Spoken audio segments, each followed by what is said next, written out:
প্রতিবেশী সুমা আন্টি আজ সকালে এসে বলল, তুই তো খুব ভাগ্যবান, এত সুন্দর জামাই পেয়েছিস। আমি অবাক হয়ে বললাম, কি বলছেন আন্টি? আমার জামাই কোথায়? সুমা আন্টি হেসে বলল, আরে বোকা, তোর ছেলে তো। গতকাল সন্ধ্যায় দেখেছি তোদের দুজনকে বাজার থেকে ফিরতে, একদম নতুন বিবাহিত দম্পতির মতো। আমি কিছু বলার আগেই ছেলে এসে গেল।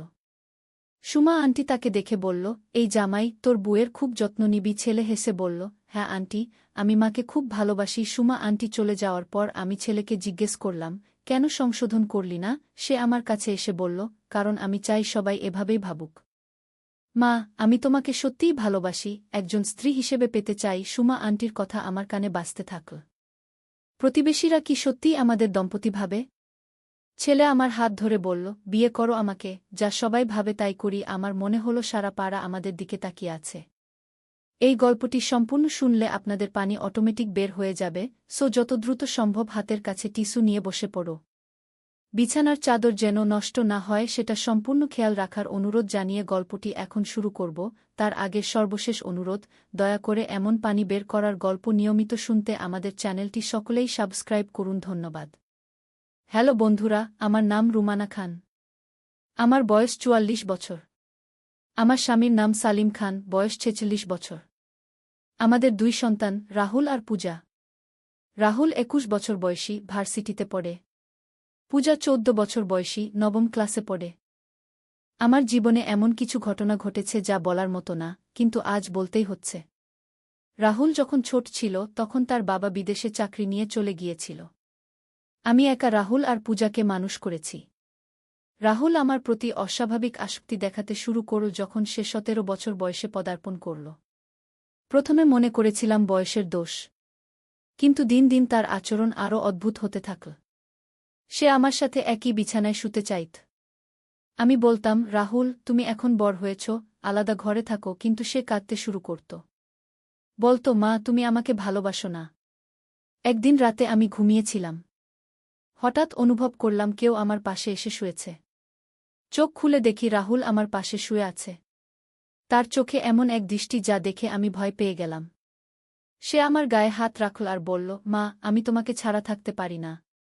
আমি তাকে ধাক্কা দিয়ে বললাম, এটা কি করছিস তুই? সে কিছু না বলে উঠে চলে গেল। পরের দিন সকালে দেখি সে স্বাভাবিক আচরণ করছে। আমি ভাবলাম হয়তো কোনো দুঃস্বপ্ন দেখেছি। কিন্তু এরপর থেকে প্রতিদিন একই ঘটনার পুনরাবৃত্তি হতে লাগল।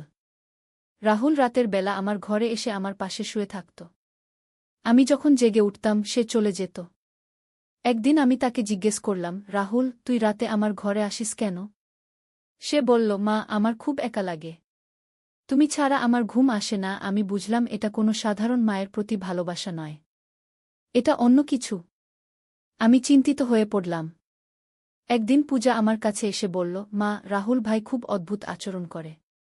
সে সবসময় তোমার ছবি নিয়ে বসে থাকে। আমি পূজার কথা শুনে আরও উদ্বিগ্ন হলাম। রাহুলের ঘরে গিয়ে দেখি দেওয়ালে আমার অসংখ্য ছবি টাঙানো। আমি রাহুলকে ডেকে জিজ্ঞেস করলাম, এসব কি রাহুল? সে লজ্জা পেয়ে মাথা নিচু করে বলল, মা, আমি তোমাকে খুব ভালোবাসি। তুমি আমার কাছে শুধু মা নও, তুমি আমার সবকিছু। আমার মাথায় যেন বাজ পড়ল। আমি বললাম, রাহুল, এটা ঠিক নয়।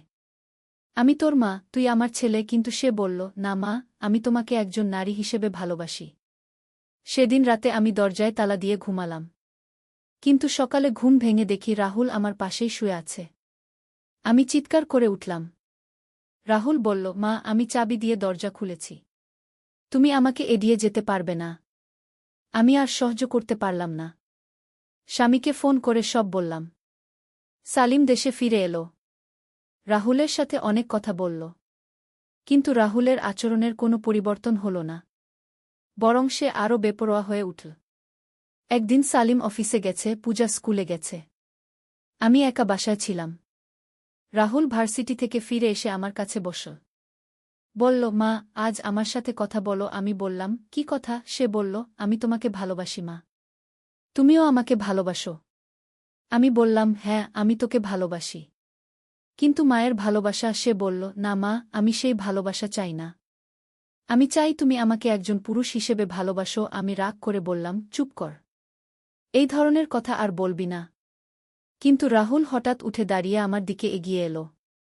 তার চোখে ছিল এমন এক দৃষ্টি যা দেখে আমি ভয় পেয়ে গেলাম। সে আমার হাত ধরে বলল, মা, আমি আর অপেক্ষা করতে পারি না। আজই তুমি আমার হয়ে যাও। আমি চিৎকার করে বললাম, ছাড় আমাকে, কিন্তু সে আমাকে জোর করে নিজের দিকে টানতে লাগল। আমি প্রাণপণে চেষ্টা করলাম তার হাত থেকে মুক্ত হওয়ার জন্য। কিন্তু রাহুল অনেক শক্তিশালী। ঠিক তখনই দরজার কলিং বেল বাজল। রাহুল আমাকে ছেড়ে দিল। আমি দৌড়ে গিয়ে দরজা খুললাম। দেখি আমাদের পাশের বাড়ির মিসেস শর্মা। তিনি বললেন, রুমানা, তোমার কোনো সমস্যা হয়েছে? চিৎকার শুনলাম। আমি কাঁপা গলায় বললাম, না, কোনো সমস্যা নেই। মিসেস শর্মা চলে যাওয়ার পর রাহুল বলল, মা, এই ব্যাপারটা আমাদের মধ্যেই থাক। বাবা বা পূজাকে কিছু বলার দরকার নেই। আমি সেদিন রাতে স্বামীকে সব বললাম। সালিম রাগে অস্থির হয়ে গেল। বলল, আমি রাহুলকে বাড়ি থেকে বের করে দেব, কিন্তু আমি বললাম, না, সে আমাদের ছেলে। তার চিকিৎসা করাতে হবে। পরের দিন আমরা রাহুলকে নিয়ে একজন মনোচিকিৎসকের কাছে গেলাম। ডাক্তার রাহুলের সাথে একা কথা বলার পর বললেন, এটা একটা মানসিক সমস্যা। নিয়মিত কাউন্সেলিং আর ওষুধ দিলে ভালো হয়ে যাবে।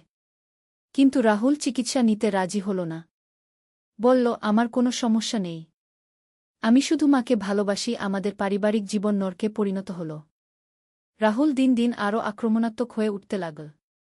একদিন সে আমাকে জোর করে তার ঘরে নিয়ে গেল। বলল, মা, আজ তুমি আমার সাথে থাকবে। আমি কান্নাকাটি করে বললাম, রাহুল, এটা পাপ। তুই আমার ছেলে। কিন্তু সে বলল, আমি তোমাকে ছেড়ে দেব না, মা। তুমি আমার। ঠিক তখনই পূজা ঘরে ঢুকল। দেখল আমি কাঁদছি আর রাহুল আমার হাত ধরে রেখেছে। পূজা চিৎকার করে বলল, ভাই, তুমি মায়ের সাথে কি করছ? রাহুল রাগ করে বলল, তুই বের হয়ে যা। এটা আমাদের ব্যাপার। পূজা দৌড়ে গিয়ে বাবাকে ফোন করল। সালিম তাড়াতাড়ি বাড়ি এসে রাহুলকে প্রচণ্ড বকাঝকা করল। রাহুল বলল, বাবা, আপনি মাকে একা রেখে বিদেশে চলে গেছেন। আমি মায়ের দেখাশোনা করেছি। এখন আমার অধিকার আছে। সালিম রাগে হাত তুলেছিল রাহুলের উপর। কিন্তু আমি বাধা দিলাম। বললাম, মারধর করে কোনো সমাধান হবে না। সেদিন রাতে আমরা সিদ্ধান্ত নিলাম রাহুলকে তার মামার বাড়িতে পাঠিয়ে দেব। কিন্তু রাহুল রাতের বেলা বাড়ি থেকে পালিয়ে গেল। একটা চিঠি রেখে গেল। চিঠিতে লিখেছিল, মা, তুমি আমাকে বুঝতে চাইছ না। আমি তোমাকে ভালোবাসি। সেই ভালোবাসা তুমি গ্রহণ করতে পারছ না। আমি চলে যাচ্ছি। কিন্তু একদিন ফিরে আসব। আমরা খুব চিন্তিত হয়ে পড়লাম। পুলিশে খবর দিলাম। কিন্তু রাহুলের কোনো খোঁজ পেলাম না। 3 মাস পর একদিন রাহুল ফিরে এলো। কিন্তু তার আচরণ অনেক পরিবর্তন হয়ে গিয়েছিল। সে আর আমার প্রতি সেই অস্বাভাবিক আকর্ষণ দেখাত না। আমি জিজ্ঞেস করলাম, রাহুল, তুই এতদিন কোথায় ছিলি? সে বলল, মা, আমি একটা আশ্রমে ছিলাম। সেখানে একজন সাধু আমাকে সঠিক পথ দেখিয়েছেন। আমি বুঝতে পেরেছি আমি ভুল করেছি। রাহুল এরপর স্বাভাবিক আচরণ করতে শুরু করল। কিন্তু আমার মনে ভয় রয়ে গিয়েছিল। আমি সবসময় সতর্ক থাকতাম। রাতে ঘরের দরজা বন্ধ করে রাখতাম। কিছুদিন পর রাহুল আমার কাছে এসে বলল, মা, আমি বিয়ে করতে চাই। আমি খুশি হয়ে বললাম, ভালো তো। কে সেই মেয়ে? সে বলল, আমাদের পরিচিত কোনো মেয়ে না। নতুন কাউকে খুঁজে দিন। আমরা রাহুলের জন্য পাত্রী দেখা শুরু করলাম।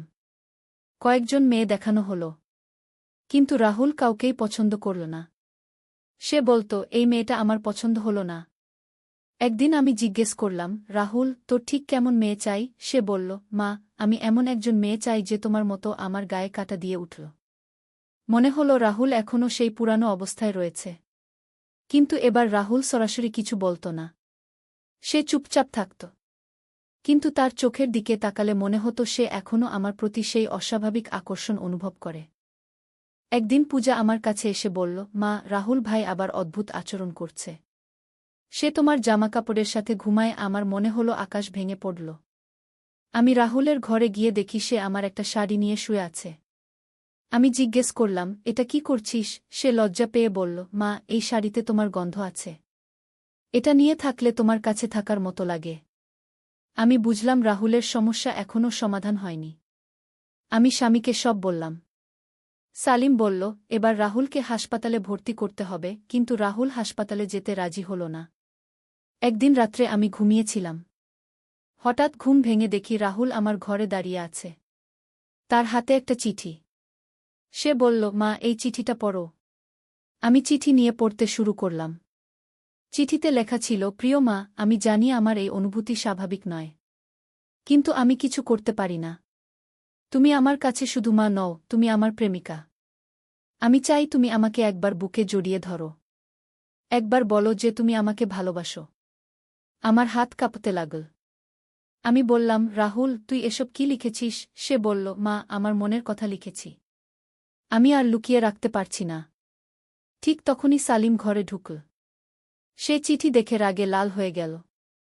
রাহুলকে ধরে নিয়ে বাইরে নিয়ে গেল। আমি শুনলাম তাদের মধ্যে প্রচণ্ড তর্কাতর্কি হচ্ছে। পরের দিন সকালে দেখি রাহুল আবার বাড়ি থেকে চলে গেছে। এবার সে কোনো চিঠি রেখে যায়নি। আমরা অনেক খোঁজাখুঁজি করলাম কিন্তু তার কোনো খবর পেলাম না। 6 মাস পর পুলিশ থেকে ফোন এলো। বলল রাহুল একটা দুর্ঘটনায় মারা গেছে। আমাদের সাথে যোগাযোগ করার জন্য তার পকেটে আমাদের নাম্বার ছিল। আমি শুনে অজ্ঞান হয়ে পড়লাম। রাহুল যতই অস্বাভাবিক আচরণ করুক, সে তো আমার ছেলে। তার মৃত্যুর খবর শুনে আমার মনে হলো আমার একটা অংশ মরে গেছে। কিন্তু সেই সাথে একটা স্বস্তিও এলো। যে ভয়ে আমি প্রতিদিন থাকতাম, সেই ভয় থেকে মুক্তি পেলাম। কিন্তু একজন মায়ের হৃদয় কখনো তার সন্তানের মৃত্যু মেনে নিতে পারে না। রাহুলের মৃত্যুর পর আমাদের পারিবারিক জীবন স্বাভাবিক হয়ে গেল। পূজা বড় হয়ে বিয়ে করল। আমি আর সালিম একসাথে সুখে শান্তিতে থাকতে শুরু করলাম। কিন্তু মাঝে মাঝে রাতে রাহুলের স্বপ্ন দেখি। স্বপ্নে সে আমার কাছে এসে বলে, মা, আমি তোমাকে ভালোবাসি। আমি ঘুম ভেঙে উঠে বসি। আমার চোখে পানি চলে আসে। একদিন আমি ভাবলাম হয়তো আমার কোনো ভুল ছিল। হয়তো রাহুলের ছোটবেলায় আমি তাকে সঠিক শিক্ষা দিতে পারিনি। হয়তো স্বামীর অনুপস্থিতিতে রাহুল আমার প্রতি অতিরিক্ত নির্ভরশীল হয়ে পড়েছিল। কিন্তু এখন সব শেষ। রাহুল নেই। আমি শুধু একটা মায়ের মতো তার জন্য প্রার্থনা করি। আল্লাহ যেন তাকে ক্ষমা করে দেন। তার আত্মা যেন শান্তি পায়। এই গল্পটা বলার পর আমার মনে হচ্ছে একটা বড় বোঝা নামা। অনেকদিন ধরে এই কষ্ট বুকে নিয়ে ঘুরে বেড়াচ্ছিলাম।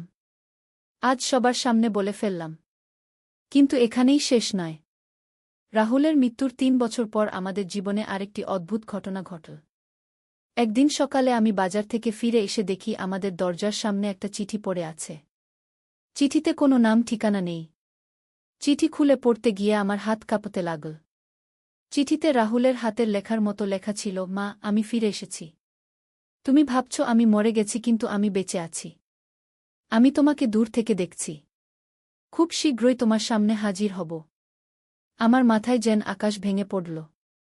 আমি চিঠি নিয়ে সালিমের কাছে গেলাম। সালিম চিঠি দেখে বলল, এটা নিশ্চয়ই কারো দুষ্টামি। রাহুল মারা গেছে। আমরা তার লাশ দেখেছি।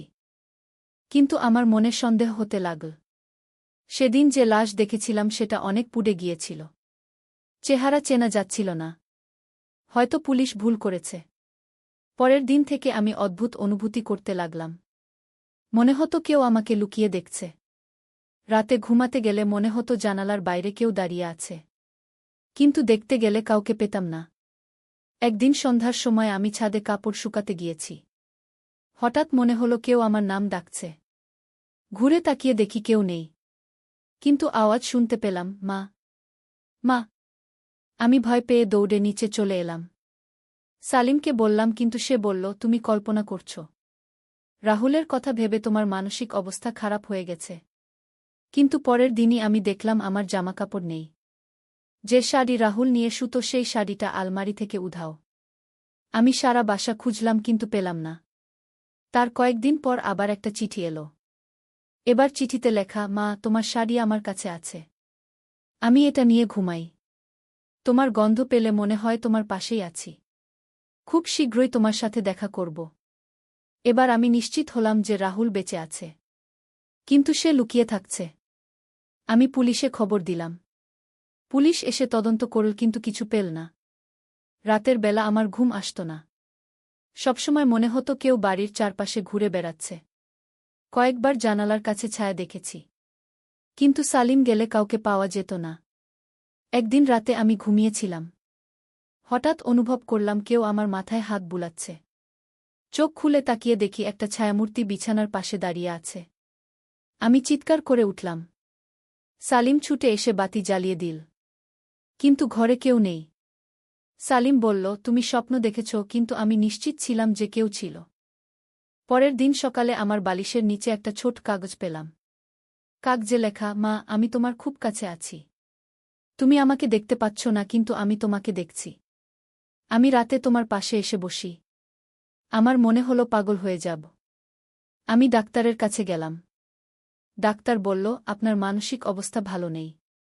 ছেলের মৃত্যুর শোক কাটিয়ে উঠতে পারেননি। কিন্তু আমি জানতাম এটা শুধু কল্পনা নয়। রাহুল সত্যিই কোথাও লুকিয়ে আছে। সে আমাকে পাগল বানানোর চেষ্টা করছে। এর কিছুদিন পর পূজার বিয়ে হল। বিয়ের দিন অনেক আত্মীয়স্বজন এসেছিল। সবাই আনন্দ করছিল। কিন্তু আমার মন খারাপ ছিল। মনে হচ্ছিল রাহুল যদি থাকত তাহলে পূজার বিয়েতে কত খুশি হতো। বিয়ের অনুষ্ঠানের মাঝখানে আমি হঠাৎ দেখলাম ভিড়ের মধ্যে একটা পরিচিত মুখ। রাহুল। সে দূরে দাঁড়িয়ে আমার দিকে তাকিয়ে হাসছে।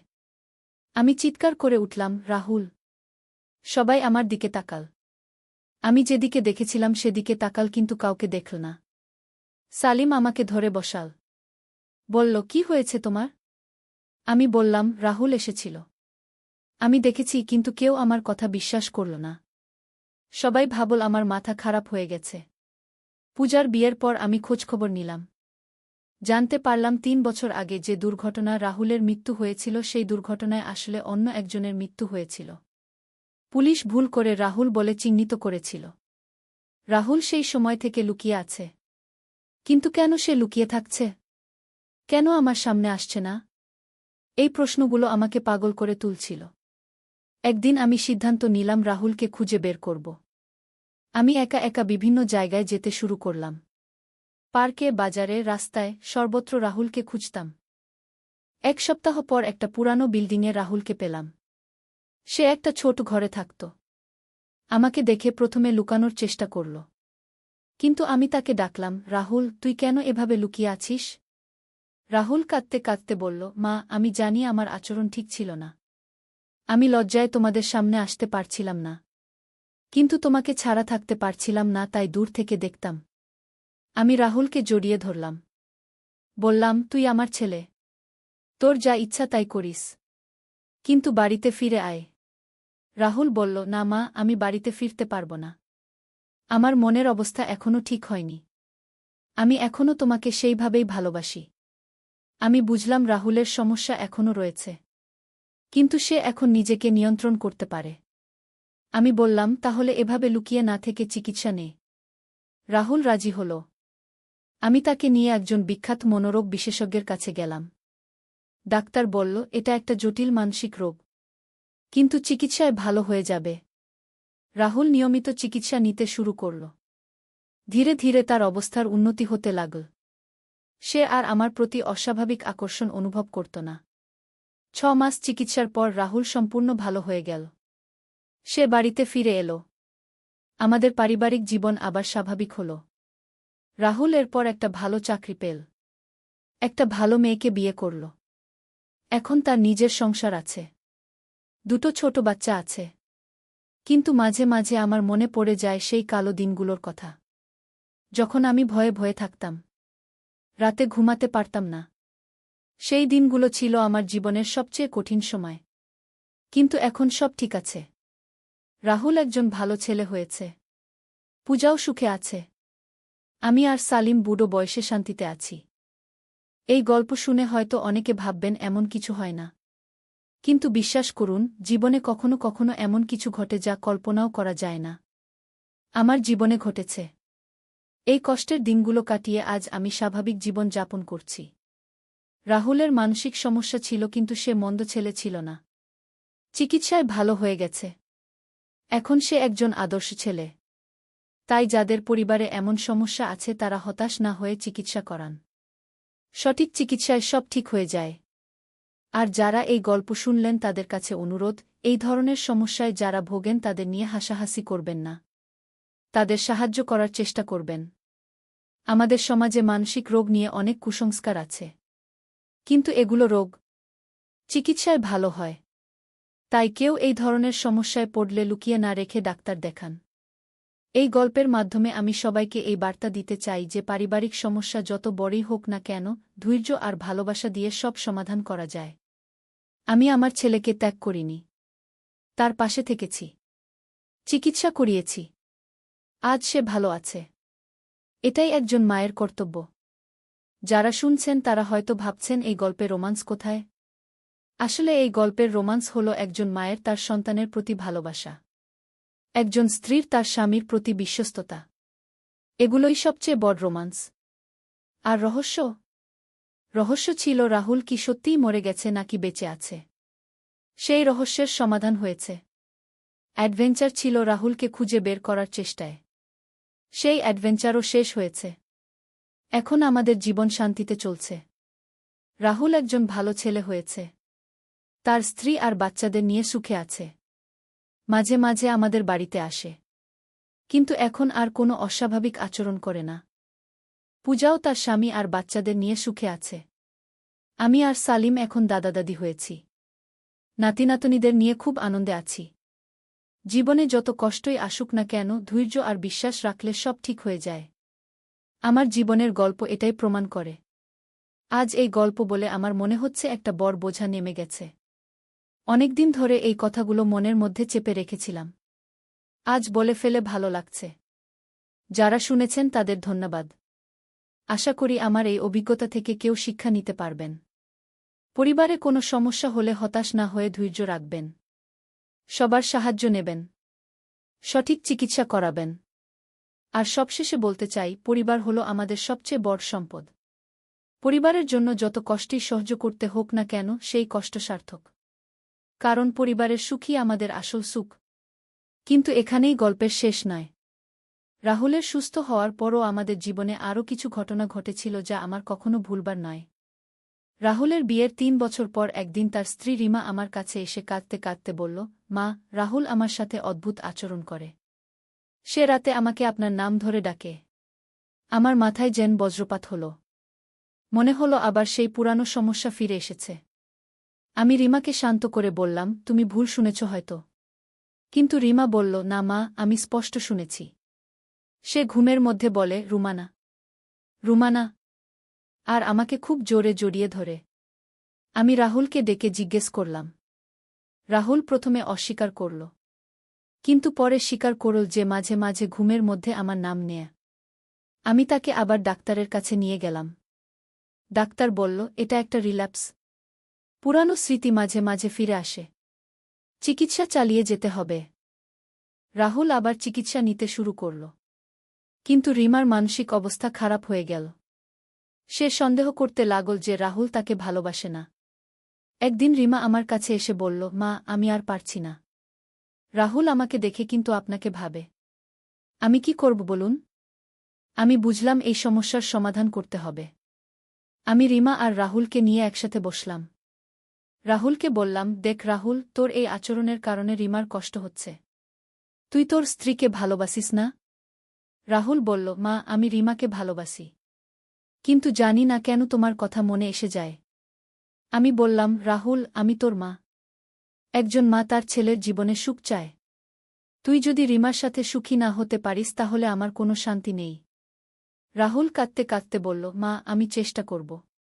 তোমাকে ভুলে যাওয়ার চেষ্টা করব। আমি বললাম, আমাকে ভুলে যেতে হবে না। কিন্তু আমাকে শুধু মা হিসেবে মনে রাখবি। স্ত্রী হিসেবে রিমাকে ভালোবাসবি। এরপর রাহুল সত্যিই চেষ্টা করল। ডাক্তারের চিকিৎসা আর পারিবারিক সহযোগিতায় ধীরে ধীরে ভালো হয়ে গেল। কিন্তু এই ঘটনার পর আমার মনে একটা ভয় ঢুকে গেল। আমি ভাবতে লাগলাম হয়তো আমার উপস্থিতিই রাহুলের জন্য ক্ষতিকর। আমি সালিমের সাথে কথা বললাম। বললাম, আমাদের হয়তো রাহুলদের থেকে দূরে থাকা উচিত। সালিম বলল, এটা কি বলছ? রাহুল আমাদের ছেলে। আমরা কেন দূরে থাকব? আমি বললাম, রাহুলের মানসিক স্বাস্থ্যের জন্য। আমি যদি কাছে থাকি তাহলে ওর পুরানো সমস্যা আবার ফিরে আসতে পারে। কিন্তু সালিম রাজি হল না। বলল, তুমি অযথা চিন্তা করছ। রাহুল এখন ভালো আছে। কিন্তু আমার মনে শান্তি ছিল না। আমি চুপচাপ রাহুলদের উপর নজর রাখতে লাগলাম। দেখতে লাগলাম তার আচরণে কোনো পরিবর্তন হচ্ছে কিনা। একদিন আমি দেখলাম রাহুল আমার দিকে এমনভাবে তাকাচ্ছে যেমনটা আগে তাকাত। আমি ভয় পেয়ে গেলাম। মনে হলো আবার সেই পুরানো সমস্যা শুরু হবে। কিন্তু রাহুল বুঝতে পেরেছিল যে আমি তাকে দেখছি। সে লজ্জা পেয়ে চোখ নামিয়ে নিল। সেদিন রাতে আমি ঠিক করলাম যে আমাকে রাহুলদের থেকে দূরে যেতে হবে। আমি সালিমকে বললাম, আমি পূজার কাছে থাকব কিছুদিন। সালিম জিজ্ঞেস করল, হঠাৎ কেন? আমি বললাম, পূজার সাহায্য দরকার। ওর নতুন বাচ্চা হয়েছে। কিন্তু আসল কারণ বললাম না। আমি চাইছিলাম না যে আমার কারণে রাহুলের সংসার ভেঙে যাক। পূজার বাড়িতে গিয়ে আমি কিছুদিন থাকলাম। কিন্তু মন পড়েছিল রাহুলদের কাছে। জানতে চাইতাম তারা কেমন আছে। 1 মাস পর রিমা আমার কাছে এসে খুশির খবর দিল। বলল, মা, আপনি চলে যাওয়ার পর রাহুলের অনেক উন্নতি হয়েছে। সে এখন আমার সাথে স্বাভাবিক আচরণ করে। আমি বুঝলাম যে আমার সিদ্ধান্ত ঠিক ছিল। আমার অনুপস্থিতিতে রাহুল তার স্ত্রীর প্রতি পূর্ণ মনোযোগ দিতে পারছে। কিন্তু একজন মায়ের হৃদয় তার সন্তানের কাছ থেকে দূরে থাকতে চায় না। আমার খুব কষ্ট হচ্ছিল। পূজা আমার মনের অবস্থা বুঝতে পেরে বলল, মা, তুমি কেন এত কষ্ট পাচ্ছ? রাহুল ভাই তো ভালো হয়ে গেছে। আমি পূজাকে সব খুলে বললাম। পূজা শুনে বলল, মা, তুমি ভুল করছ। রাহুল ভাইয়ের সুস্থ হওয়ার জন্য তোমার কাছ থেকে দূরে থাকা জরুরি না। তার জন্য জরুরি হল সে যেন তার সমস্যাকে নিয়ন্ত্রণ করতে পারে। পূজার কথায় আমার চোখ খুলে গেল। আমি বুঝলাম যে পালিয়ে থাকা কোনো সমাধান নয়। রাহুলকে তার সমস্যার মুখোমুখি হতে হবে এবং সেটা জয় করতে হবে। আমি বাড়িতে ফিরে গেলাম। রাহুলকে বলে আমার সিদ্ধান্তের কথা বললাম, রাহুল, আমি তোর কাছ থেকে দূরে থাকব না। কিন্তু তুই অঙ্গীকার কর যে তুই তোর সমস্যাকে নিয়ন্ত্রণে রাখবি। রাহুল হাত জোট করে বলল, মা, আমি প্রতিজ্ঞা করছি। আমি আর কখনো অস্বাভাবিক আচরণ করব না। এরপর রাহুল সত্যিই তার কথা রেখেছে। তার মানসিক শক্তি অনেক বেড়েছে। এখন সে তার সমস্যাকে নিয়ন্ত্রণে রাখতে পারে। রিমাও এখন সন্তুষ্ট।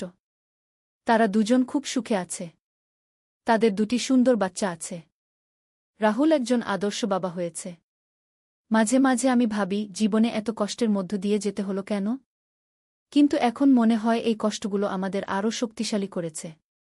রাহুল এখন অন্যদের সাহায্য, কিন্তু সেই অপ্রত্যাশিত ঘটনাগুলোই আমাদের শেখায় যে জীবনে হাল ছাড়া যায় না। যত কঠিন পরিস্থিতি আসুক, ধৈর্য আর বিশ্বাস রাখতে হয়। আমার গল্পের মাধ্যমে আমি সবাইকে বলতে চাই, পরিবারের কেউ মানসিক সমস্যায় ভুগলে তাকে ত্যাগ করবেন না। তার পাশে দাঁড়ান। চিকিৎসা করান। মানসিক রোগ কোনো লজ্জার বিষয় নয়। এটা অন্য রোগের মতোই একটা রোগ। সঠিক চিকিৎসায় ভালো হয়ে যায়। আর যারা এই ধরনের সমস্যায় ভুগছেন তাদের বলি, হতাশ হবেন না। আপনারা অসুস্থ, খারাপ নন। চিকিৎসা নিন। সুস্থ হয়ে উঠুন। আমার রাহুল আজ একজন সম্পূর্ণ স্বাভাবিক মানুষ। সে একজন ভালো স্বামী, ভালো বাবা আর ভালো ছেলে। কেউ বলতে পারবে না যে তার কখনো মানসিক সমস্যা ছিল। এটাই প্রমাণ করে যে সঠিক চিকিৎসা আর পারিবারিক সহযোগিতা পেলে যে কোনো মানসিক রোগী সুস্থ হয়ে উঠতে পারে। নদীর ধারে সেই গা। প্রথম অধ্যায়, শুরুজাত। পদ্মা নদীর ধারে একটা ছোট্ট গ্রাম ছিল, নাম তার রূপসী গ্রাম। গ্রামের নাম শুনলেই মনে হতো কত সুন্দর হবে। আর সত্যিই গ্রামটা ছিল অপূর্ব সুন্দর। সবুজ ধানক্ষেত, নারিকেল আর সুপারি গাছের সারি, আর নদীর শীতল হাওয়া, সব মিলিয়ে এক স্বর্গের মতো জায়গা। এই গ্রামেই থাকত একটা ছেলে, নাম তার আলম। বয়স তখন 17 কি 18 হবে। ফর্সা রং, লম্বা চুল, আর চোখে একটা স্বপ্ন, বড় হয়ে সে লেখক হবে। প্রতিদিন সন্ধ্যায় নদীর ধারে বসে সে লিখত তার ডায়েরিতে। কখনো কবিতা, কখনো গল্প, কখনো শুধু মনের কথা। আলমের বাবা মোক্তার সাহেব ছিলেন গ্রামের স্কুলের প্রধান শিক্ষক। মা রহিমা বেগম ছিলেন একজন নরম মনের মহিলা, যিনি সবসময় সবার জন্য রান্না করতেন। তাদের ছোট্ট টিনের চালের বাড়িটা ছিল গ্রামের মাঝখানে। আলমের একটা ছোট বোন ছিল, সামিয়া। বয়স তার 10 বছর। চঞ্চল, দুষ্টু, কিন্তু খুব মিষ্টি। সে সবসময় ভাইয়ের পিছন পিছন ঘুরত। ভাইয়া, আমাকে নিয়ে চলো না। এই ছিল তার প্রিয় সংলাপ। দ্বিতীয় অধ্যায়, নতুন প্রতিবেশী। একদিন গ্রামে নতুন একটা পরিবার এলো। তারা ঢাকা থেকে এসেছিল।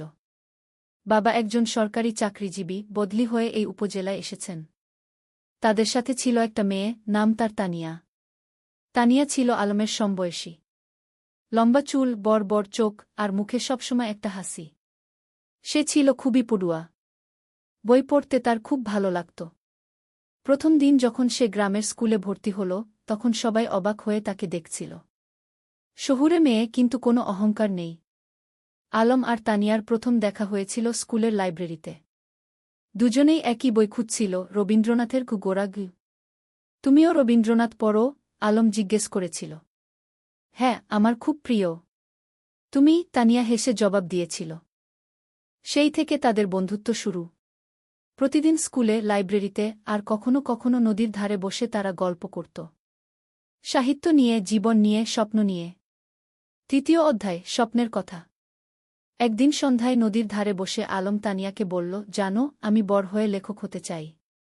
এমন গল্প লিখব যেগুলো মানুষের মন ছুঁয়ে যাবে গু। তানিয়া মৃদু হেসে বলল, তুমি পারবে। তোমার লেখার হাত খুব ভালো। তুমি যা লিখো তাতে আন্তরিকতা আছে গি। তুমি কি হতে চাও? আলম জিজ্ঞেস করল। আমি শিক্ষিকা হতে চাই। গ্রামের মেয়েদের পড়াতে চাই। দেখো না, এখানে কত মেয়ে স্কুলেই যায় না। আমি চাই সবাই পড়াশোনা করুক। তানিয়ার কথা শুনে আলম অবাক হল। এতটা সরল, এতটা নিঃস্বার্থ স্বপ্ন। তুমি সত্যিই অসাধারণ, আলম বলল। তানিয়া লজ্জা পেয়ে বলল, আরে না, আমি সাধারণ।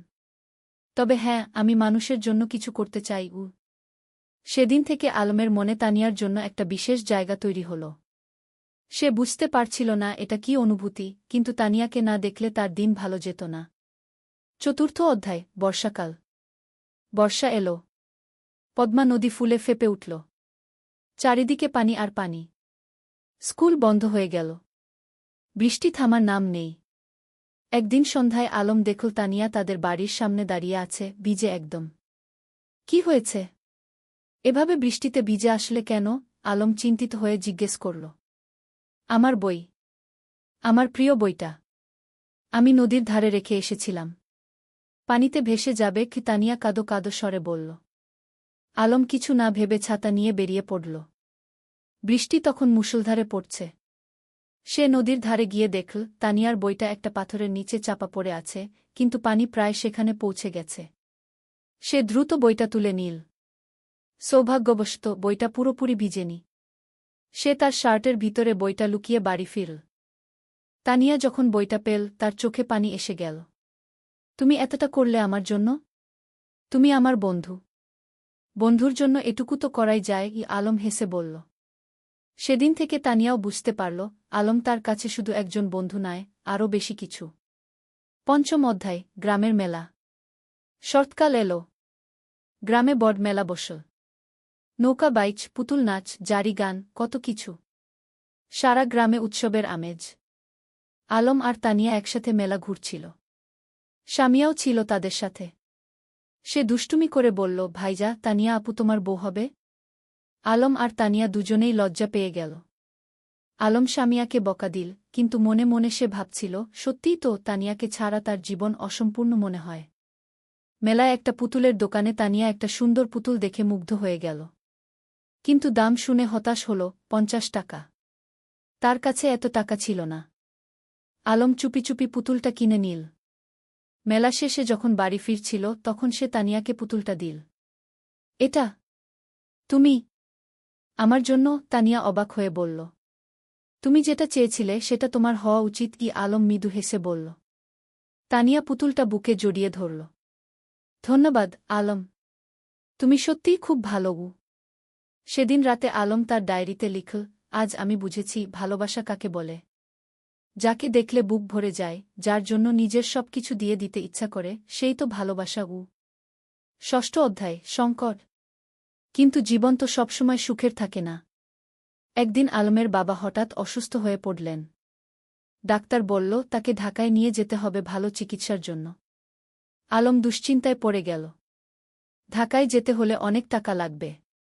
তাদের পরিবার তো সচ্ছল নয়। তানিয়া যখন এ খবর পেল, সে তার বাবাকে বলল। তানিয়ার বাবা একজন ভালো মানুষ ছিলেন। তিনি আলমের বাবার চিকিৎসার জন্য টাকা দিতে রাজি হলেন। না না, এভাবে আমরা নিতে পারব না, মোক্তার সাহেব বললেন। আপনি আমার মেয়ের শিক্ষকের বাবা। আমার দায়িত্ব আপনার সেবা করা, তানিয়ার বাবা বললেন। শেষ পর্যন্ত আলমের বাবাকে ঢাকায় নিয়ে যাওয়া হল। আলম আর তার মা তার সাথে গেল। সামিয়া থেকে গেল গ্রামে তানিয়াদের বাড়িতে। ঢাকায় থাকতে হল প্রায় 1 মাস। সেই 1 মাস আলম প্রতিদিন তানিয়াকে চিঠি লিখত। মোবাইল ফোন তো তখন সবার ছিল না। চিঠি ছিল যোগাযোগের মাধ্যম। তানিয়াও প্রতিদিন চিঠির অপেক্ষায় থাকত। আলমের চিঠি পড়ে সে বুঝতে পারত আলম কতটা কষ্টে আছে, কতটা দুশ্চিন্তায় আছে। সে নিজেও আলমের জন্য দোয়া করত। 7ম অধ্যায়, ফিরে আসা। অবশেষে মোক্তার সাহেব সুস্থ হয়ে উঠলেন। ডাক্তার বললেন এখন তিনি বাড়ি যেতে পারবেন। কিন্তু সতর্ক থাকতে হবে। যেদিন আলম গ্রামে ফিরল সেদিন পুরো গ্রাম খুশিতে আত্মহারা। সবাই মোক্তার সাহেবকে দেখতে এলো। তানিয়াও এলো সামিয়াকে নিয়ে। আলম তানিয়াকে দেখে বলল, তোমার চিঠিগুলো আমাকে শক্তি দিয়েছে। ঢাকায় যখন খুব কষ্ট লাগত তখন তোমার চিঠি পড়ে আবার ভালো লাগত। আমি জানতাম তুমি ফিরে আসবে। আমি বিশ্বাস রাখিনি, হারাইনি। তানিয়া মৃদু হেসে বলল। সেদিন বিকেলে নদীর ধারে বসে আলম তানিয়াকে বলল, তানিয়া, আমি তোমাকে কিছু বলতে চাই। বলো। তানিয়া বলল, আমি তোমাকে ভালোবাসি। ঢাকায় থাকার সময় প্রতিটা মুহূর্তে তোমার কথা মনে পড়েছে। তুমি ছাড়া আমার জীবন অর্থহীন। তানিয়া কিছুক্ষণ চুপ করে রইল। তারপর বলল, আমিও তোমাকে ভালোবাসি আলম। কিন্তু আমরা এখনো ছোট। আমাদের পড়াশোনা শেষ করতে হবে, নিজেদের প্রতিষ্ঠিত করতে হবে। তারপর আমরা একসাথে থাকব। আলম তার কথা শেষ করল। হ্যাঁ, একসাথে থাকব। তানিয়া হেসে মাথা নাড়ল। 8ম অধ্যায়, সময়ের পরীক্ষা। পরের কয়েক বছর দ্রুত কেটে গেল। আলম আর তানিয়া দুজনেই খুব ভালো ছাত্র ছিল। এসএসসি পরীক্ষায় দুজনেই জিপিএ 5 পেল। এরপর তারা ঢাকায় কলেজে ভর্তি হল। আলম নটরডেম কলেজে আর তানিয়া হলিক্রস কলেজে। গ্রাম ছেড়ে শহরে আসতে হল। শহরের জীবন ছিল অন্যরকম। ব্যস্ততা, ভিড়, শব্দ, সবকিছু গ্রামের থেকে আলাদা। কিন্তু আলম আর তানিয়া তাদের লক্ষ্য থেকে বিচলিত হল না। প্রতি সপ্তাহান্তে তারা দেখা করত। কখনো রমনা পার্কে, কখনো টিএসসিতে, কখনো কোনো বইয়ের দোকানে। তারা একে অপরকে উৎসাহ দিত, সাহস দিত।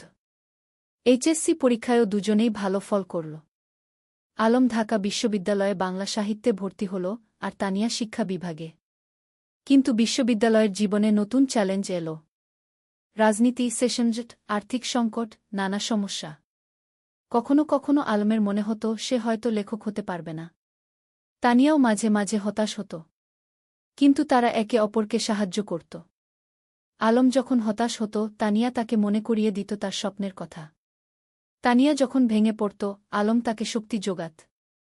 9ম অধ্যায়, স্বপ্ন পূরণের পথে। স্নাতক শেষ করার পর আলম একটা পত্রিকায় চাকরি পেল। সাংবাদিক হিসেবে। বেতন খুব বেশি না, কিন্তু লেখার সুযোগ ছিল। সে ফিচার লিখত, গল্প লিখত। তানিয়া একটা স্কুলে শিক্ষিকা হিসেবে যোগ দিল। তার স্বপ্ন ছিল গ্রামে ফিরে যাওয়া, কিন্তু সে জানত এখনও সময় হয়নি। আগে অভিজ্ঞতা অর্জন করতে হবে। একদিন আলম একটা প্রকাশনা সংস্থায় তার লেখা গল্পের পাণ্ডুলিপি জমা দিল। সে একটা উপন্যাস লিখেছিল, নদীর ধারে সেই গাগ। এটা ছিল তাদের নিজেদের গল্প, তাদের গ্রামের গল্প। কয়েক মাস পর প্রকাশক ফোন করলেন। আপনার বই আমরা প্রকাশ করতে চাই। গল্পটা খুব সুন্দর, আবেগময়। আলম বিশ্বাস করতে পারছিল না। তার স্বপ্ন সত্যি হচ্ছে। সে প্রথমেই তানিয়াকে খবরটা দিল। আমি জানতাম তুমি পারবে। তুমি তো সত্যিই লেখক। তানিয়া খুশিতে আটখানা। বইটা প্রকাশিত হওয়ার পর বেশ সাড়া পড়ে গেল। পাঠকরা ভালো সাড়া দিল। সমালোচকরাও প্রশংসা করল। 10ম অধ্যায়, ঘরে ফেরা। 5 বছর পর আলম আর তানিয়া সিদ্ধান্ত নিল তারা গ্রামে ফিরে যাবে। ঢাকায় তারা যা অর্জন করতে চেয়েছিল তা করেছে। এখন সময় এসেছে নিজেদের শেকডে ফিরে যাওয়ার। তারা বিয়ে করল। সাদামাটা অনুষ্ঠান, কিন্তু পূর্ণ আন্তরিকতায়। পুরো গ্রাম এসেছিল তাদের বিয়েতে। তোমরা আমাদের গর্ব, মোক্তার সাহেব আবেগে বললেন। বিয়ের পর তারা গ্রামেই থেকে গেল। আলম লেখালেখি চালিয়ে গেল। সে গ্রামের গল্প লিখত, সাধারণ মানুষের গল্প। তার বই পরপর সফল হতে লাগল। তানিয়া গ্রামে একটা স্কুল খুল। বিনামূল্যে গরিব মেয়েদের পড়াতে লাগল। সে তার স্বপ্ন পূরণ করছিল। 11ম অধ্যায়, নতুন প্রজন্ম। 3 বছর পর তাদের একটা মেয়ে হল। নাম রাখল রূপা। ছোট্ট ফুটফুটে ঠিক যেন তানিয়ার মতো। রূপা বড় হতে লাগল গ্রামের মুক্ত পরিবেশে। নদীর ধারে খেলা, মাঠে দৌড়ানো, গাছে চড়া, সবকিছু। আলম তাকে গল্প শোনাত, তানিয়া তাকে পড়াত। একদিন রূপা জিজ্ঞেস করল, বাবা, তুমি আর মা কিভাবে পরিচিত হলে? আলম হেসে বলল, সেটা একটা লম্বা গল্প মা। একদিন তোমাকে পুরো গল্প শোনাব গু। এখন শোনাও না, রূপা জেদ করল। আলম তানিয়ার দিকে তাকাল। তানিয়া হেসে মাথা নাড়ল। ঠিক আছে, শোনো তাহলে। অনেক বছর আগে এই নদীর ধারে দুটো ছেলেমেয়ে পরিচিত হয়েছিল। দাদ শ্রদ্ধায় পূর্ণতা। বছর কেটে গেল। আলমের বই এখন দেশজুড়ে জনপ্রিয়। সে একজন প্রতিষ্ঠিত লেখক। কিন্তু খ্যাতি তাকে বদলায়নি। সে এখনও সেই সরল বিনলি আলম। তানিয়ার স্কুল এখন বড় হয়েছে। শত শত মেয়ে সেখানে পড়ছে। অনেকে এখন কলেজে, বিশ্ববিদ্যালয়ে। তানিয়া তাদের সবার কাছে একজন আদর্শ। একদিন সন্ধ্যায় নদীর ধারে বসে আলম তানিয়াকে বলল, তুমি জানো, এই জায়গাটাই আমার সবচেয়ে প্রিয়। এখানেই আমরা প্রথম একসাথে বসেছিলাম, স্বপ্নের কথা বলেছিলাম গ। আর এখন সেই স্বপ্ন পূরণ হয়েছে, তানিয়া বলল। শুধু পূরণই না, আরও বেশি কিছু পেয়েছি। তোমাকে পেয়েছি, রূপাকে পেয়েছি, এই সুন্দর জীবনটা পেয়েছি গ। রূপা তখন দৌড়ে এসে তাদের কোলে বসল। বাবা, আমি বড় হয়ে তোমার মতো লেখক হব। আলম হেসে মেয়ের মাথায় হাত বুলিয়ে দিল। তুমি যা হতে চাও তাই হবে মা। আমরা তোমার পাশে আছি। সূর্য তখন অস্ত যাচ্ছে নদীর ওপারে। লাল কমলা আকাশ, নদীর শীতল বাতাস, আর পরিবারের উষ্ণতা, এর চেয়ে সুন্দর আর কি হতে পারে? ত্রয়োদশ অধ্যায়, গ্রামের উন্নয়ন। আলম আর তানিয়া শুধু নিজেদের নিয়েই ব্যস্ত ছিল না, তারা পুরো গ্রামের উন্নয়ন নিয়ে ভাবত। আলম তার লেখালেখি থেকে যা আয় করত, তার একটা অংশ গ্রামের উন্নয়নে ব্যয় করত। তারা গ্রামে একটা লাইব্রেরি খুল। হাজার হাজার বই নিয়ে। গ্রামের যে কেউ এসে বই পড়তে পারত। ছোট ছেলেমেয়েরা বিকেলে এসে বই পড়ত, গল্প শুনত। জ্ঞানী শক্তি, আলম সবসময় বলত। আমরা যদি আমাদের নতুন প্রজন্মকে শিক্ষিত করতে পারি, তাহলে গ্রাম এমনিতেই উন্নত হবে গ। তানিয়া তার স্কুলে শুধু পড়াশোনাই শেখাত না, জীবন দক্ষতাও শেখাত। মেয়েদের শেখাত কিভাবে আত্মবিশ্বাসী হতে হয়, কিভাবে নিজের মতামত প্রকাশ করতে হয়, কিভাবে স্বাবলম্বী হতে হয়। শিক্ষা মানে শুধু বই পড়া নয়, তানিয়া বলত। শিক্ষা মানে জীবনকে বুঝতে শেখা, মানুষ হয়ে ওঠা। গ্রামের মানুষ তাদের এই প্রচেষ্টায় খুব খুশি ছিল। যারা আগে মেয়েদের স্কুলে পাঠাতে চাইত না, তারাও এখন পাঠাতে শুরু করেছে। একদিন গ্রামের প্রবীণ হাজী সাহেব আলমকে বললেন, বাবা, তোমরা আমাদের গ্রামের জন্য যা করছ, সেটা আল্লাহ কবুল করুন। তোমরা না থাকলে আমাদের গ্রাম এখনও অন্ধকারেই থাকত। আলম বিনয়ের সাথে বলল, চাচা, আমরা তো এই গ্রামেরই সন্তান। আমাদের দায়িত্ব এই গ্রামের সেবা করা গ। চতুর্দশ অধ্যায়, বাধা আর সংগ্রাম। কিন্তু জীবন তো সবসময় মসৃণ পথে চলে না। একদিন গ্রামে একটা বড় সমস্যা দেখা দিল। পদ্মা নদীর ভাঙন শুরু হল। প্রতিদিন নদী গ্রামের জমি গিলে খাচ্ছে। অনেক পরিবার তাদের বাড়িঘর হারাচ্ছে। ফসলের জমি নদীতে তলিয়ে যাচ্ছে। মানুষ আতঙ্কিত। আলম আর তানিয়া বসে থাকল না। তারা একটা সভা ডাকল। পুরো গ্রামের মানুষ এলো। আমরা যদি একসাথে কাজ করি, তাহলে আমরা নদীর ভাঙন রোধ করতে পারব, আলম বলল। আমাদের সরকারের কাছে দরখাস্ত দিতে হবে, আমাদের নিজেদেরও কিছু পদক্ষেপ নিতে হবে গু। তারা একটা কমিটি গঠন করল। জেলা প্রশাসকের কাছে দরখাস্ত দিল। সংবাদপত্রে লিখল। আলম তার লেখনীর মাধ্যমে এই সমস্যা তুলে ধরল সারা দেশে। কয়েক মাসের সংগ্রামের পর সরকার নড়েচড়ে বসল। নদীর তীরে বাঁধ নির্মাণের কাজ শুরু হল। ধীরে ধীরে ভাঙন থামল। গ্রামের মানুষ স্বস্তির নিঃশ্বাস ফেল।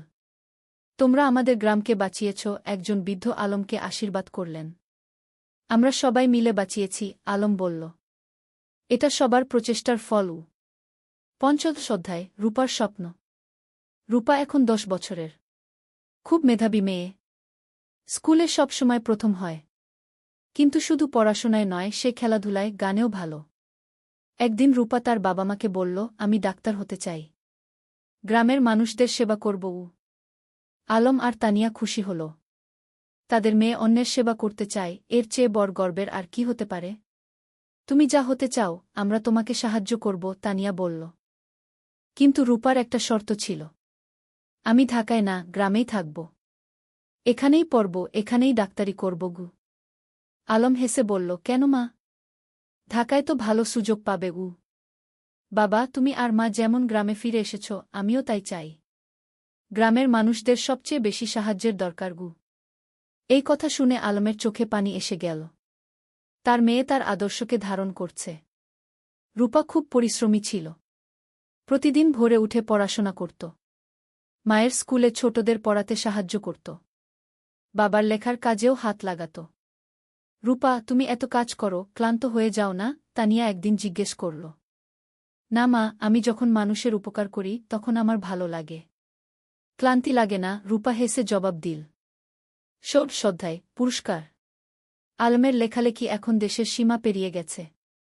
তার বই অনুবাদ হয়েছে বিভিন্ন ভাষা। বিদেশেও পাঠক তৈরি হয়েছে। একদিন একটা খবর এলো, আলম জাতীয় সাহিত্য পুরস্কার পেতে যাচ্ছে। এটা দেশের সর্বোচ্চ সাহিত্য পুরস্কার। পুরো গ্রাম আনন্দে উদ্বেলিত। আমাদের আলম জাতীয় পুরস্কার পাবে, সবাই গর্ব করে বলতে লাগল। পুরস্কার দেওয়ার অনুষ্ঠান হল ঢাকায়। প্রধানমন্ত্রী নিজে পুরস্কার তুলে দিলেন আলমের হাতে। আপনার লেখা আমাদের গ্রামবাংলার প্রকৃত চিত্র তুলে ধরে, প্রধানমন্ত্রী বললেন। আপনি দেশের গর্ব উ। আলম বিনয়ের সাথে পুরস্কার নিল।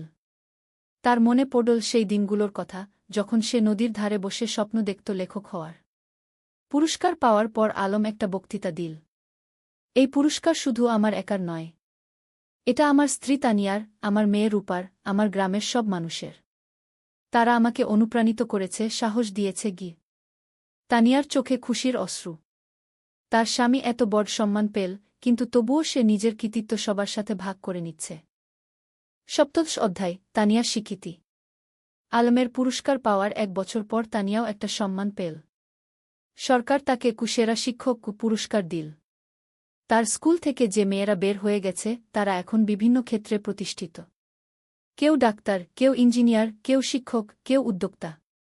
পুরস্কার নেওয়ার সময় তানিয়া বলল, আমি শুধু বীজ বপন করেছি। এই মেয়েরাই আমার আসল পুরস্কার। তারা নিজেদের প্রতিষ্ঠিত করেছে, সমাজে অবদান রাখছে গি। তার স্কুলের একজন প্রাক্তন ছাত্রী, যে এখন একজন সফল ব্যবসায়ী, মঞ্চে উঠে এসে বলল, ম্যাডাম না থাকলে আমি আজ এখানে থাকতাম না। তিনি আমাকে শুধু পড়াশোনাই শেখাননি, আত্মবিশ্বাস শিখিয়েছেন গু। রূপা তখন মঞ্চের নিচে বসে মায়ের দিকে তাকিয়েছিল, গর্বিত চোখে। আমার মা সত্যিই সেরা, সে মনে মনে বলল। অষ্টাদশ অধ্যায়, সময়ের প্রবাহ। আরও কয়েক বছর কেটে গেল। রূপা এখন 8ম শ্রেণীতে। খুব ভালো ছাত্রী। তার স্বপ্ন ডাক্তার হওয়ার, সেই স্বপ্ন এখনও অটুট। আলম এখনও লিখে যাচ্ছে। তার নতুন একটা উপন্যাস বের হল, জোছনা রাতের স্বপ্ন উ। এটাও বেশ জনপ্রিয় হল। তানিয়ার স্কুল এখন অনেক বড়। 300 জন ছাত্রী, 10 জন শিক্ষক, একটা পূর্ণাঙ্গ শিক্ষা প্রতিষ্ঠান। গ্রামটাও অনেক বদলে গেছে। এখন পাকা রাস্তা, বিদ্যুৎ, স্বাস্থ্যকেন্দ্র, সবকিছু আছে। কিন্তু গ্রামের আত্মা, সেই সারল্য, সেই ভালোবাসা, সেটা আছে অক্ষুণ্ণ।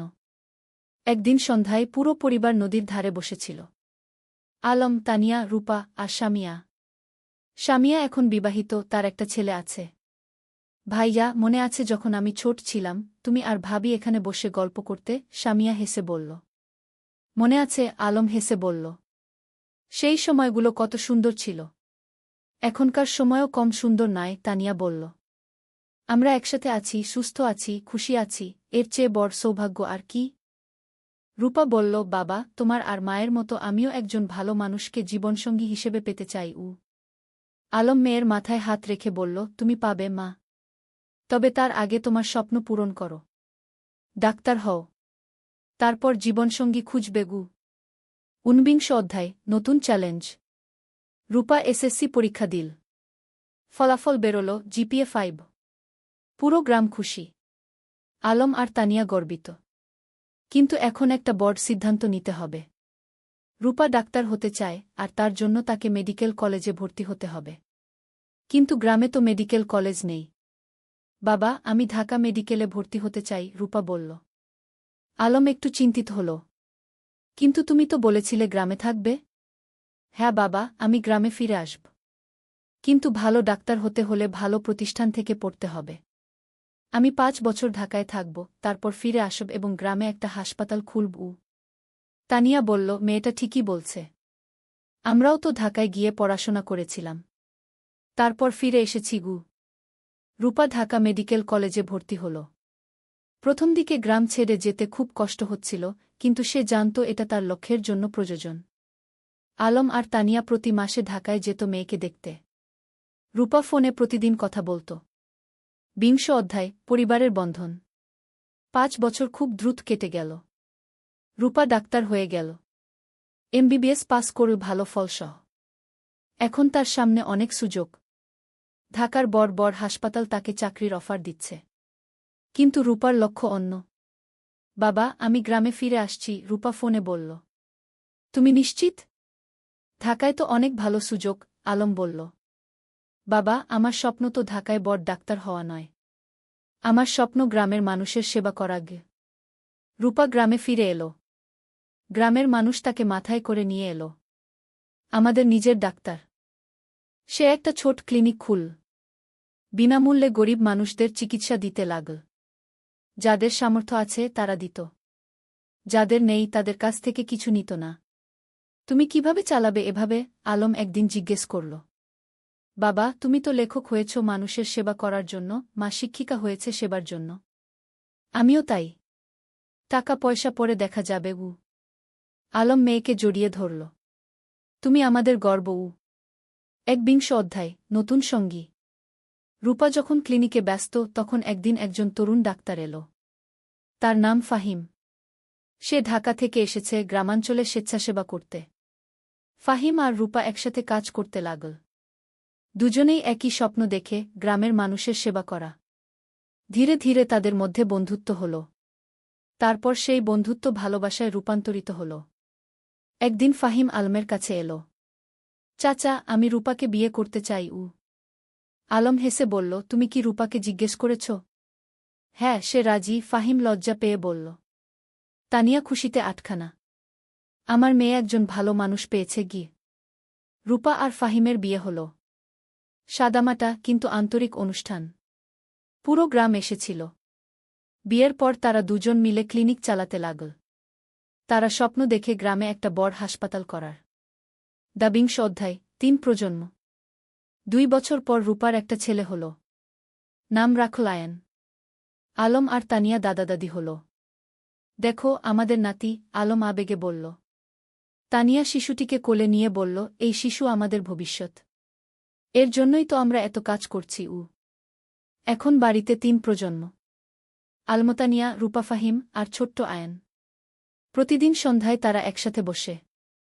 আলম গল্প বলে, তানিয়া গান শোনায়, রূপা দিনের কাজের গল্প বলে। একদিন আয়ান যখন একটু বড় হল সে জিজ্ঞেস করল, দাদু তুমি কি করো? আলম হেসে বলল, আমি গল্প লিখি, নাতুগু।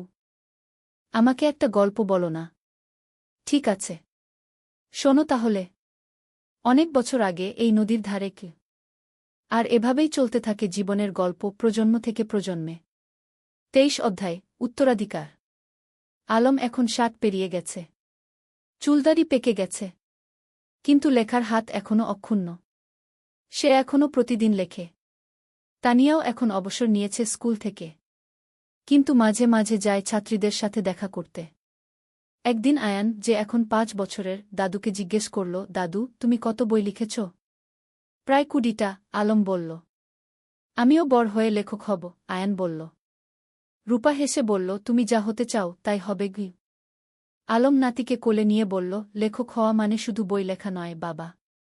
লেখক হওয়া মানে মানুষের কথা বলা, সত্য বলা, ভালোবাসা ছড়িয়ে দেওয়া। আমি সব করব, আয়ান উৎসাহিত হয়ে বলল। তানিয়া নাতিকে আদর করে বলল, তুমি করবে, আমরা জানি। 24 অধ্যায়, গ্রামের হাসপাতাল।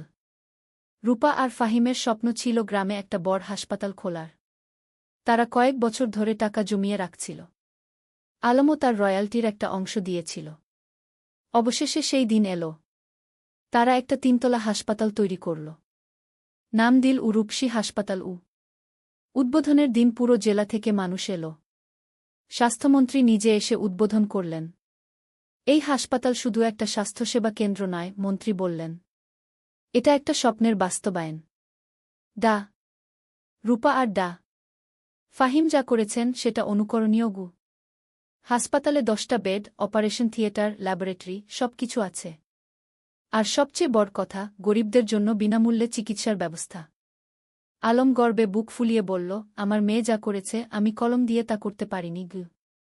তুমি কলম দিয়ে মানুষের মন ছুঁয়েছ, আমি হাত দিয়ে মানুষের শরীর সারাচ্ছি। দুটোই সমান গুরুত্বপূর্ণ, রূপা বলল। 25 অধ্যায়, প্রত্যাবর্তন। একদিন গ্রামে একটা আশ্চর্য ঘটনা ঘটল। যে ছেলেটা 30 বছর আগে গ্রাম ছেড়ে আমেরিকায় গিয়েছিল সে ফিরে এলো। তার নাম জামিল। সে আমেরিকায় একজন সফল ব্যবসায়ী। কিন্তু বয়স হয়েছে, এখন শেখদে ফিরতে চায়। জামিল আলমের সাথে দেখা করতে এলো। আমি তোমার বই পড়েছি আমেরিকায় বসে। সেই বই পড়ে আমার গ্রামের কথা মনে পড়ে গেল। তাই ফিরে এলাম ঘ। স্বাগতম, আলম হাসি মুখে বলল। জামিল বলল, আমি এই গ্রামের জন্য কিছু করতে চাই। তুমি কি পরামর্শ দাও? আলম ভাবল একটু। তারপর বলল, গ্রামে একটা কারিগরি প্রশিক্ষণ কেন্দ্র খোলো। যুবকদের হাতে কলমে কাজ শেখাও। তাহলে তারা চাকরি পাবে, স্বাবলম্বী হবে গু। জামিল খুশি হল। চমৎকার আইডিয়া। কয়েক মাসের মধ্যে একটা কারিগরি প্রশিক্ষণ কেন্দ্র খোলা হল। সেখানে ছেলেমেয়েরা কম্পিউটার, ইলেকট্রনিক্স, সেলাই, রান্না, নানা বিষয়ে প্রশিক্ষণ পেতে লাগল। এভাবে একে একে গ্রামে নতুন নতুন সুবিধা যুক্ত হতে লাগল। কেউ ফিরে এসে স্কুলে দান করল, কেউ রাস্তা বানিয়ে দিল, কেউ মসজিদ মন্দির সংস্কার করল। আলম দেখছিল আর ভাবছিল, একজন মানুষ যদি ভালো কাজ শুরু করে তাহলে সেটা অন্যদেরও অনুপ্রাণিত করে কি। 26 অধ্যায়, পরবর্তী প্রজন্ম। আয়ান এখন 10 বছরের। খুব মেধাবী ছেলে। সে দাদুর কাছে বসে গল্প শোনে, দাদির কাছে থেকে জীবনের পাঠ নেয়। একদিন স্কুলে একটা রচনা প্রতিযোগিতা হল। বিষয় ছিল আমার স্বপ্নের বাংলাদেশ গ। আয়ান লিখল, আমার স্বপ্নের বাংলাদেশে সবাই শিক্ষিত হবে। কেউ অসুস্থ হলে চিকিৎসা পাবে। কেউ গরিব থাকবে না। সবাই একসাথে মিলেমিশে থাকবে। আমার দাদু বলেন, স্বপ্ন দেখতে হয় বড়, তারপর সেই স্বপ্ন পূরণের জন্য কাজ করতে হয় গে। আয়ান প্রথম হল। পুরস্কার পেল। আলম নাতির রচনা পড়ে চোখ ভিজিয়ে ফেল। আমাদের শিক্ষা বৃথা যায়নি। নতুন প্রজন্ম ঠিক পথে আছে গু। 27 অধ্যায়, জীবনের সন্ধ্যা। আলম এখন 65 পেরিয়ে গেছে। শরীর একটু দুর্বল হয়ে এসেছে। কিন্তু মন এখনও তরুণ। একদিন ডাক্তার বলল, তার হার্টে সমস্যা আছে। বিশ্রাম নিতে হবে। রূপা খুব চিন্তিত। বাবা, তুমি এখন আর এত কাজ করবে না। বিশ্রাম নাও। কিন্তু আলম কি থেমে থাকার মানুষ? সে এখনও লেখে, মানুষের সাথে দেখা করে, গ্রামের উন্নয়নের কাজে যুক্ত থাকে। তানিয়া বলল, তুমি একটু শান্ত হও। আমরা এত কাজ করেছি, এখন পরের প্রজন্মকে দায়িত্ব দাও। তুমি ঠিক বলছ, আলম মেনে নিল। কিন্তু আমার একটা শেষ ইচ্ছা আছে গি। কি? তানিয়া জিজ্ঞেস করল। আমি আমাদের জীবনের গল্পটা লিখতে চাই। একটা আত্মজীবনী। যাতে পরের প্রজন্ম জানতে পারে আমরা কিভাবে স্বপ্ন দেখেছিলাম, কিভাবে সেই স্বপ্ন পূরণ করেছিলাম গু। তুমি লেখো, তানিয়া হেসে বলল। আমি তোমাকে সাহায্য করব। 28 অধ্যায়, শেষ বই। পরের 6 মাস আলম লিখল তার জীবনের গল্প। নদীর ধারে সেই গা, একটি জীবন কথা কি নাম দিল। বইটাই ছিল তাদের প্রথম দেখা, প্রথম প্রেম, সংগ্রাম, সফলতা, ব্যর্থতা, সবকিছু। বই প্রকাশিত হওয়ার পর দেশজুড়ে সাড়া পড়ে গেল। মানুষ পড়ল আর অনুপ্রাণিত হল। একজন পাঠক চিঠি লিখল, আপনার বই পড়ে আমি বুঝেছি স্বপ্ন দেখা আর তা পূরণ করা সম্ভব। আমিও এখন আমার গ্রামে ফিরে যাব, কিছু করব। আলম এই চিঠি পড়ে খুশি হল। দেখো তানিয়া, আমাদের জীবন বৃথা যায়নি। আমরা মানুষকে অনুপ্রাণিত করতে পেরেছি। 29 অধ্যায়, বিদায়। এক শীতের সকালে আলম ঘুম থেকে উঠল না। তার হার্ট অ্যাটাক হয়েছে। রূপা যতই চেষ্টা করল, কিছু করতে পারল না। আলম চলে গেল। পুরো গ্রাম শোকে মুহ্যমান।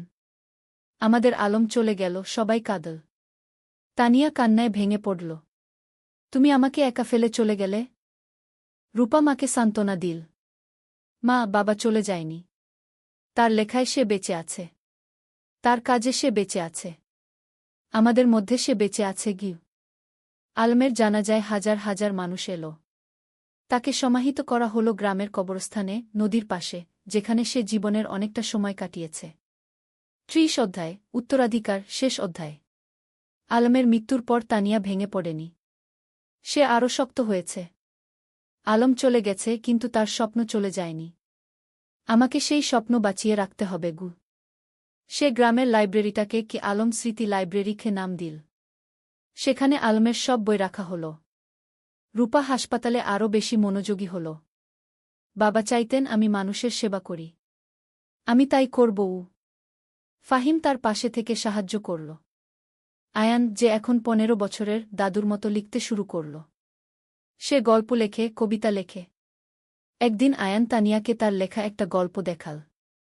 গল্পের নাম দাদুর স্বপ্ন। তানিয়া পড়ল।